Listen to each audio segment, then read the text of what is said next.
All right, well, we'll kick things off. Welcome, everyone. Thank you for joining us. My name is Ken Shopman. I'm the Executive Director for ABRF, for those of you who I haven't met in person.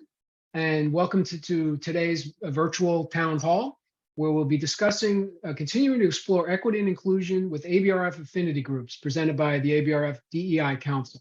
But before we turn it over to them, we just want to go over a couple of housekeeping items and announcements. If you'd like, feel free to introduce yourself in the chat. Your name, your location. We'll see if we can get all 4 time zones represented throughout the country. And if you have questions, feel free to post those in chat. Just a few announcements and updates from ABRF. I hope everyone's aware of our annual meeting coming up in May. I hope you'll have a chance to register. I think we've got one more price increase, but that's not till April at some time. So take a moment and please plan to join us in Boston this May. Next month's town hall will be actually a preview of the annual meeting. ABRF's President-elect Marie Adams is also a member of the program committee. So she'll be joining us to go over some of the program highlights, our keynote speakers, the content that's been organized by the program committee, and all of the sessions and networking opportunities that'll be available for you. As you can see, that's Wednesday, the 19th, also at noon. Hopefully many of you are planning to your summer calendars and fall calendars to join one of the ABRF chapter meetings. Most of the dates have been set. You can see those listed on the screen here. Registration is open or just about to be open for many of these, and if not, it'll be open shortly. Quick 1-question survey. You can use the link or scan the QR code if you have your phone. We want to know what other societies you may be a member of. ABRF has a task force on collaboration with other societies, and this data helps us understand those societies that have the largest intersection of members, which provide a good opportunity for us to have conversations with their leadership about potential collaboration opportunities. So when you have a minute, please go in and provide your responses there. We also wanted to share an announcement from FASEB, ABRF's parent organization. They are interested in recruiting new early career representatives to both the FASEB Board of Directors and the FASEB Science Policy Committee, which is a highly influential group within FASEB. ABRF is well represented on both the board and the science policy within FASEB, but this new opportunity with the application deadline of March 27th is for those members who may be earlier in their career, as you can see here, within the first 7 years of your academic appointment or research position. So if anyone is interested in that, you can see the link here at the bottom of the screen. If you don't get to write down the link, feel free to contact me directly and we can share that with you and provide more information. And I've With already that, I put the links in the chat as well. That's wonderful. Thank you. Yeah. With that, I'll turn it over to Debbie Hollingshead for the DEI Council, and she'll take it away. Thank you, Debbie. Thanks, Ken. So welcome, everybody. And we are going to review the DEI Council initiative to set up some affinity groups and help people kind of connect on those lines. And we're going to start with Mary Wynn's going to give us an overview of what the DEI Council is and what we've been up to, but I have the slides. So let me just get those out there. Okay. Have you got that, Mary? Yes, I do. Okay. So thank you. I'm really excited and appreciate all the work that Debbie's done on the affinity groups. And I'm excited to see all of you that have joined us today. Just briefly, these are the members that get together every couple of weeks to talk about equity and inclusion within ABRF, and would be glad to have more of you join us. So if you're interested, please reach out to myself. Debbie, Eduardo is on and also a member of the DEI committee. Carla is also joining us today. I see we have a couple past members as well joining us. So if you're interested, please let us know. We can go on next, Debbie. Just briefly, our purpose is to foster diversity and inclusion throughout the ABRF community. You can learn more about that at our website using the QR code here on the screen. And we primarily advise the board and other committees on things that ABRF might take action on or review. And so if you are unable to join us as a member, but you have some things that you'd like us to think about or consider, you can reach out to us as well. Debbie, the next one. And last from me, before I hand it over to Debbie, is just we have a number of activities organized for our annual meeting in Boston. So there will be a networking luncheon or lunch on Tuesday. So if there are affinity groups that spin out of today's discussion, or there's other conversations that you want to have with people around the DEI, please join us on that Tuesday. And then our award winner is Dr. Cunningham, our DEI award winner. He'll be presenting on Wednesday morning. And then we have a belonging and success in STEM session immediately following. So we hope to see many of you there. And that's all for me. I'm happy to take any questions in the chat, or you can reach out to me at any time. And with that, Debbie, it's all you. All right, thanks, Mary. So I'm going to just go over some of the stuff we actually first presented back in at the annual meeting in 2021 about affinity groups. And then we're going to have the opportunity to do some breakout rooms around affinity groups that people might be interested in exploring.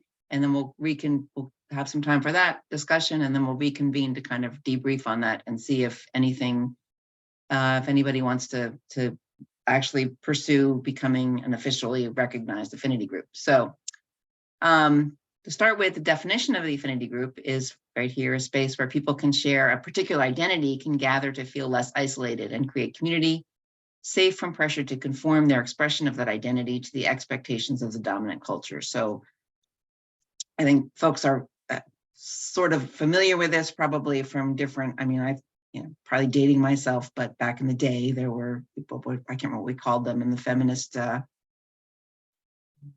consciousness raising groups. I think that's what we call them. But there were, and there have been various ways that people have gathered in this way to when people can gather and actually share their experiences and find the commonalities, they can create a kind of a sense of a power base and a sense of, well, I should say empowerment is really the word I'm looking for there. So as I said, the group is going to seek to reinforce and strengthen the cultural identity by making those connections and sharing those stories. Gathering together, you feel like you can do something, create a sense of agency because there's more than one person going, wait, I don't feel right about this. And develop some strategies. And also because we are a professional organization, any kind of professional development workshops specific to ABRF that might grow out of the conversation would be great to help bring these things back to us. And so what if you wanted to be a professional, actually recognized affinity group, what would ABRF do for you? Like, what is it? What's the benefit of it? And so Ken has said you can arrange for some time and space to meet during in-person meetings, provide virtual support for virtual meetings. We can provide, I guess through the community, they could provide a central contact method, any assistance for publicity, to send out email blasts or whatever, and support for other events that you just have to ask and figure out what's needed and how ABRF can help with those. So in order to say that we would offer this support, we did come up with some sort of guidelines of what would be required for a group to be officially recognized, and starting with a minimum of at least 5 members. I mean, just to be an officially recognized group with a name, who have come together and determined a name and a mission statement, some information about how the identity impacts core scientists or impacts the group in the context of ABRF, designate a chair, which is just somebody who's willing to be the contact person and sort of coordinate communication. There has to be some criteria for admitting new members. It can't just be a private clique of who there has to be some kind of idea of what that means. Drafting some community agreements of what the meetings are going to be like and sort of what the expectations are of being a member of that group. And then some kind of idea of what you wanted to do in terms of expected meeting frequency and format. Do you want to get together in person at the meeting? Do you want to have monthly or bi-monthly Zoom calls or whatever? We'd like to know that information. Okay. So before I go on, any questions about those definitions? And I can't see anything but my slides. So if somebody else wants to field those for me, that'd be great. Unmute myself so you have some other recognition that there's other people in the room, right? Okay. I do not see any questions in the chat. All right. So we're going to start with, so these are the breakout sessions that we thought we might like people might be interested in exploring today. Women in medicine and science, Blacks in STEM, LGBTQ plus scientists, core scientists without a PhD, Latinx scientists, differently abled scientists, Asian scientists, and anti-racist white allies.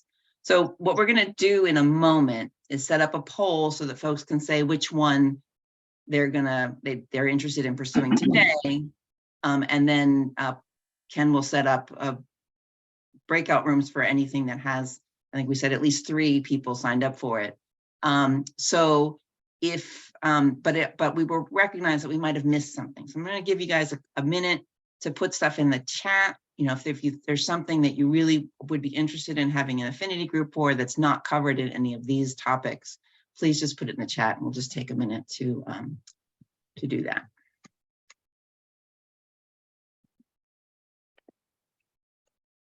So actually, I'm just, oops. Raise my hand if I could. Yeah, go for it. What's up, Kevin? Oh, you're muted. Yep. Hitting the wrong buttons. Figure I've learned this by now. I could see where potentially some of us may want to be, or some may want to belong to more than one affinity group. Is that possible? Yes, that would be possible in sort of the larger context of real world in a time frame of a year. But for right now, we're just going to have one discussion session. So for the discussions, the devoting today is just going to be about what are we going to set up for discussion sessions right now. Okay. As groups got together, certainly if everybody has multiple identity. Celestial. Yeah. Yeah, my question was right along the same vein. Not so much could you be in more than one group, but I was curious if there would be maybe a collaborative meeting amongst the groups to kind of help with a snapshot intersectionality. Like everybody can choose their one that they feel like they have the most affinity to, but then maybe there's like a super meeting at some point as well. That's a great idea. Thank you.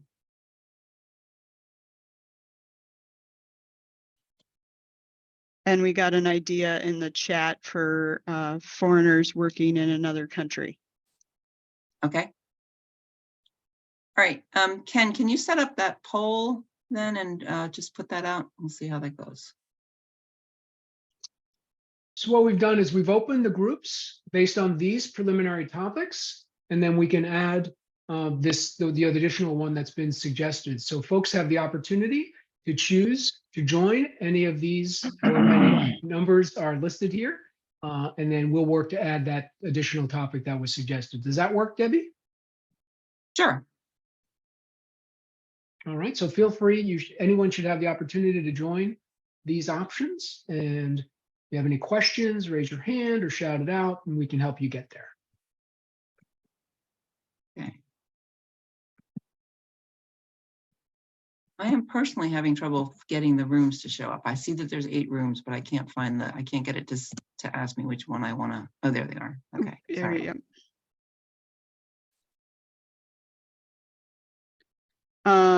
Let's see.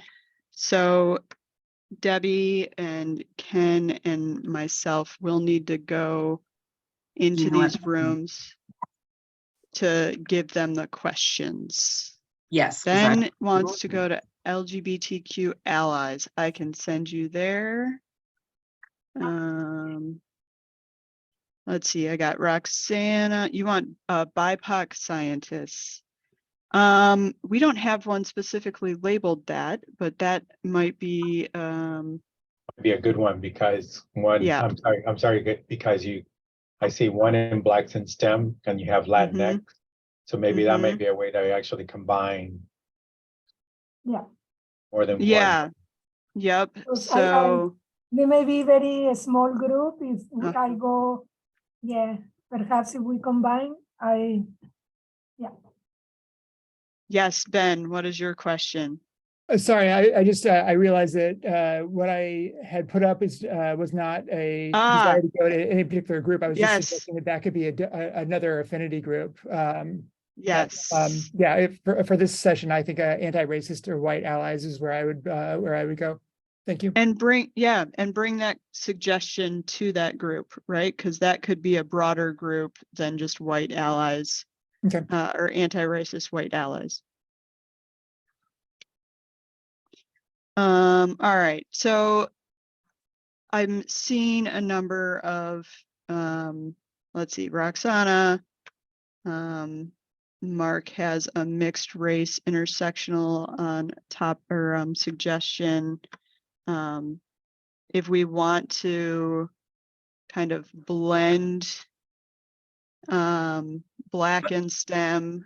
Mary, Yeah, I'm seeing quite problems with having done it this way and wishing we had gone with the poll. Because yeah, I forgot to reading the discussion questions and now we have a bunch of things with just one person in it. correct. So that's the reason why I was saying that that if we do BIPOC or something, Yep. or something that way you would get the Blacks in STEM, Latinx, and you'd get everybody. Because I think that would cover Roxana, everything. Do Their you, way. I mean, we can bring everyone back and share, because that's the one thing that didn't happen. We didn't Yeah, share the I questions. think we need to That might bring be the- everybody back and yeah. share the questions and maybe do Yep. this. That might be the best thing. Yeah. Thank you, Ken. You've gotten a notification that it's going to close in a few seconds, so folks should be coming Yep. back. sorry, where should I go? Nowhere. You can stay Okay. right here. Okay, perfect. I We will have listen. we have a list of questions that we wanted to share with everyone, and I will, Debbie, drop that PDF in the chat while everybody's coming, after everyone comes back, which is now.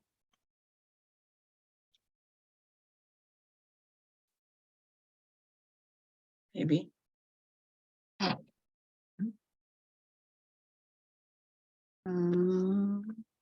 Hi, our breakout room ended. Was it meant to end? It Yeah. was, unfortunately, we were, Some of us were cold and lonely in our breakout rooms. yes. So, and we meant to share something with you all before you left. So our apologies.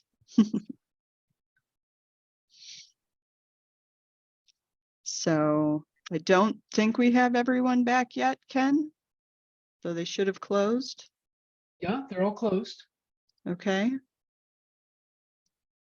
All right, Debbie, do you want to go to that slide Yeah. with the questions, and I will drop that in the chat. So with apologies, changing that idea of how to do the breakout rooms kind of threw me off my game, off my square.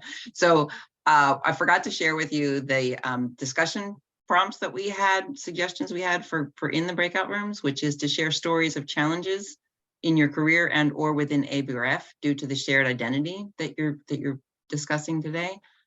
Brainstorm how an affinity group might raise awareness of and reduce impact of discriminatory actions within ABRF and science culture, and discuss whether or not you want to do a further meeting in Boston to explore interest and investigate becoming an officially supported affinity group.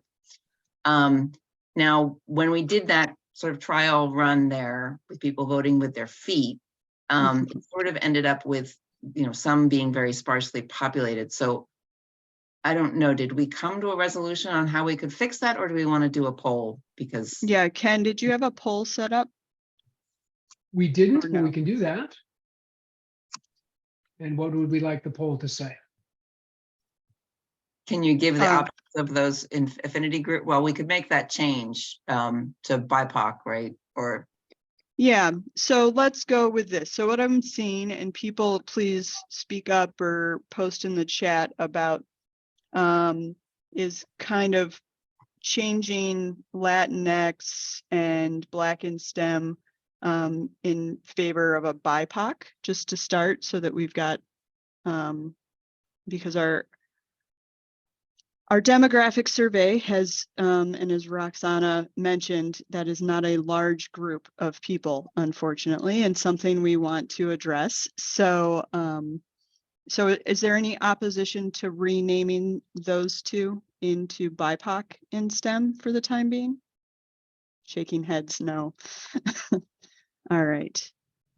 All right, thank you, Jennifer. So, Ken, if you want to go ahead and And rename leave the those. other or options as they were? I'm gonna delete Asian scientists for the time being, seeing that there was no one went there. Uh-huh. I'm gonna delete that one. I've got that, Ken. We got people went to core scientists without a PhD. Awesome. We got a lot of white allies going. Another area we know we need to address is differently abled scientists. Science needs to address it, unfortunately, so I'm going to delete that one.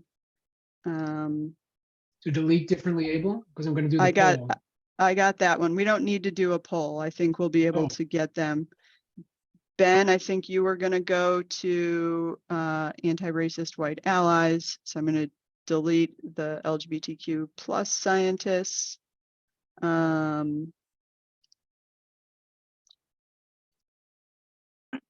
Maybe. And then I'm going to delete Latinx. I'm going to rename Black in STEM to BIPOC in STEM. Yes. And no one, which I'm sure there's lots of intersectionality here, no one went to women in medicine and science, but I know that was a major interest after our last one. Yes. Francis. Okay, so with voting from with our feet only allowed us to join one affinity group. Can we set up the poll? Maybe we can't, so that you can choose two, like if I wanted to do anti-racist white and women in science, that way I could do both. While you all are in your breakout rooms, I think Ken and I can work to set up a poll to find those intersections of what are the groups that people have multiple interests in. Mm-hmm. Cool. Love it. Thank you for working with us. All right. So these questions, Mary dropped the PDF in the chat. So you might want to grab that, because we're not sure if chat goes with you when you go to the breakout rooms. And somebody in your room, good to have that. And if somebody can take some brief notes, we don't need details on stories. You know, it's not something that comes out of the brains, the discussion, but any information that might be relevant to setting up an affinity group or going forward, or might be something to share back to the group, be good to have. absolutely. Yes. All right. So another hand raised. Yes, Francis, did I delete one accidentally?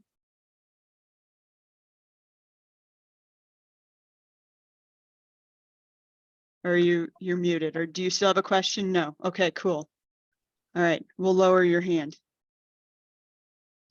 I think that leaves us only with 3, unless I accidentally deleted one. I've got anti-racist white allies, BIPOC in STEM, and core scientists without a PhD. Ken and I will be here if you've got any questions, so you can always pop back. And Ken, I think we can open up all the rooms. Yeah, Mary, I think you can go ahead and do that because you've made the changes. There we go. There we go.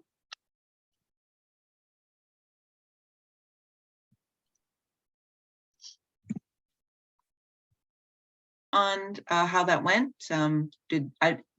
Without sharing stories, were there compelling stories? Did we get a sense of community? And does anybody want to, do any of the groups want to get together at the annual meeting? So I guess, how many are we at this point? We're at about 20. Okay, so we probably want to use raise hand rather than just talk because of logistics of that. So if anybody wants to sort of make a comment on how the discussion was, you can just raise your hand and we'll. Roxana. I was with the BIPOC group. We were 4. Was amazing. Was really engaging, and everybody was very excited to meet each other. I didn't know my 3 colleagues over there. I think that we are excited to be as official affinity group. We share stories that many of them are similar in or outside of ABRF.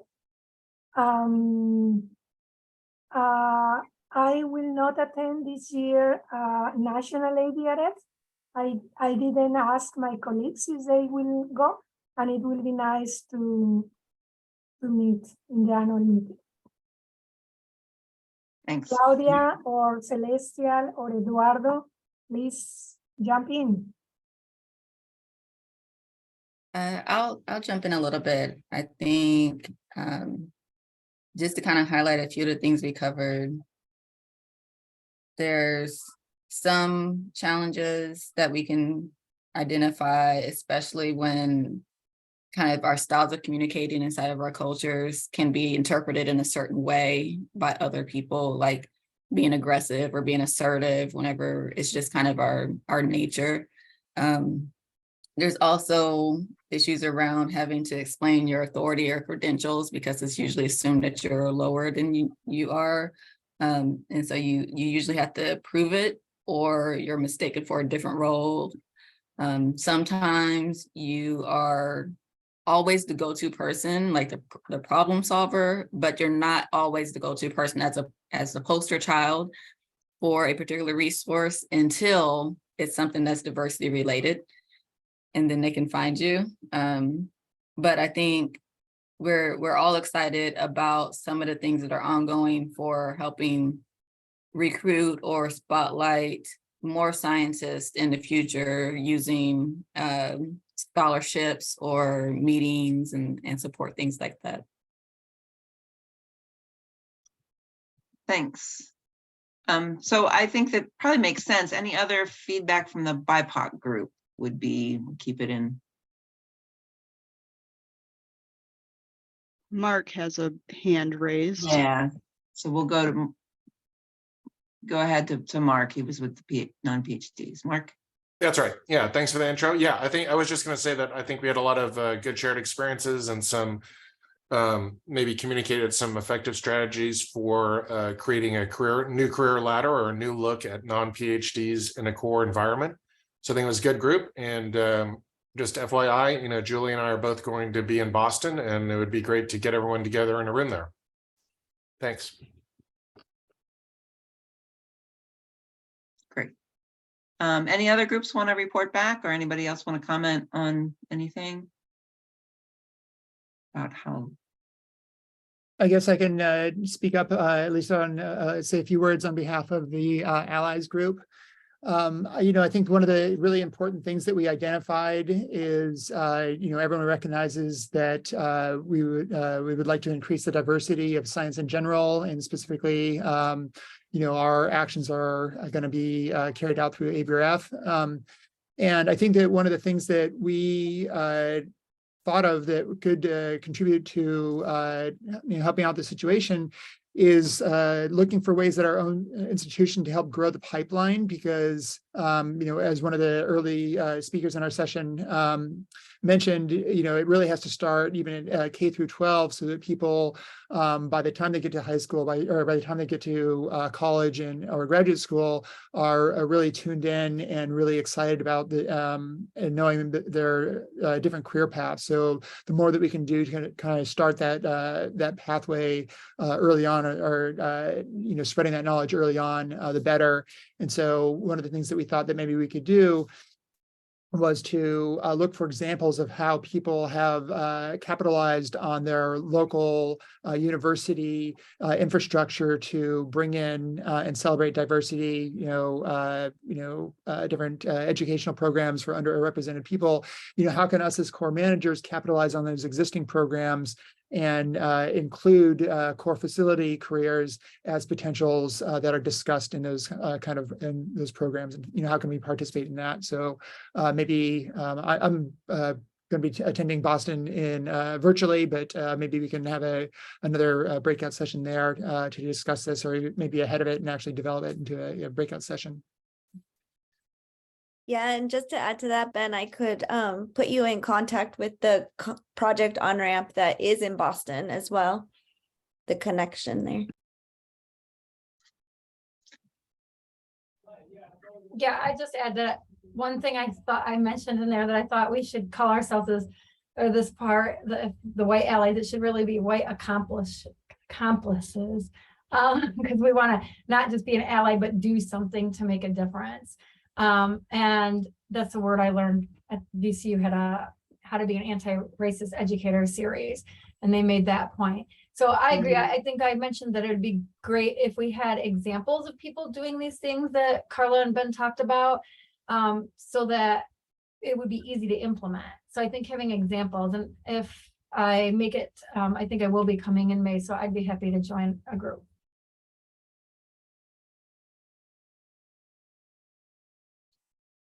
Okay, so it sounds like we've got 3 groups that want to meet. Great, that's exciting.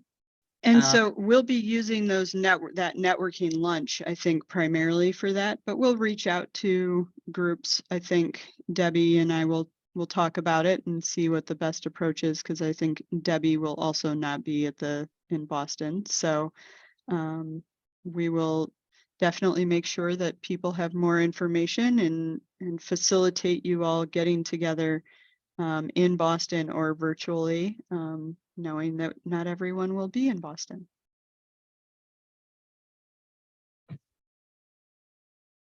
And I think that's about our time. Is there anything else that I've missed that needs to be shared? The survey. The survey, yes. Ken, take it away.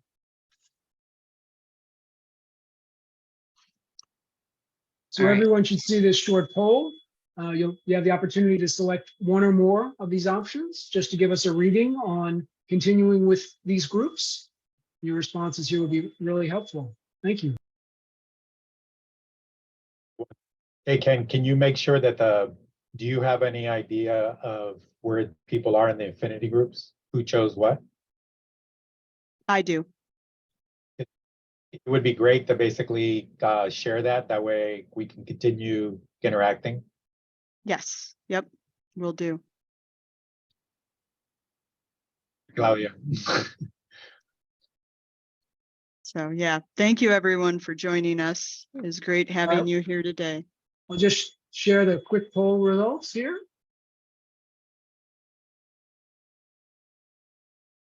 Cool. And Ken, you have who responded to what, correct? Okay, excellent. So we'll review those and reach out to everyone. So thank you so much. Thank you. Bye.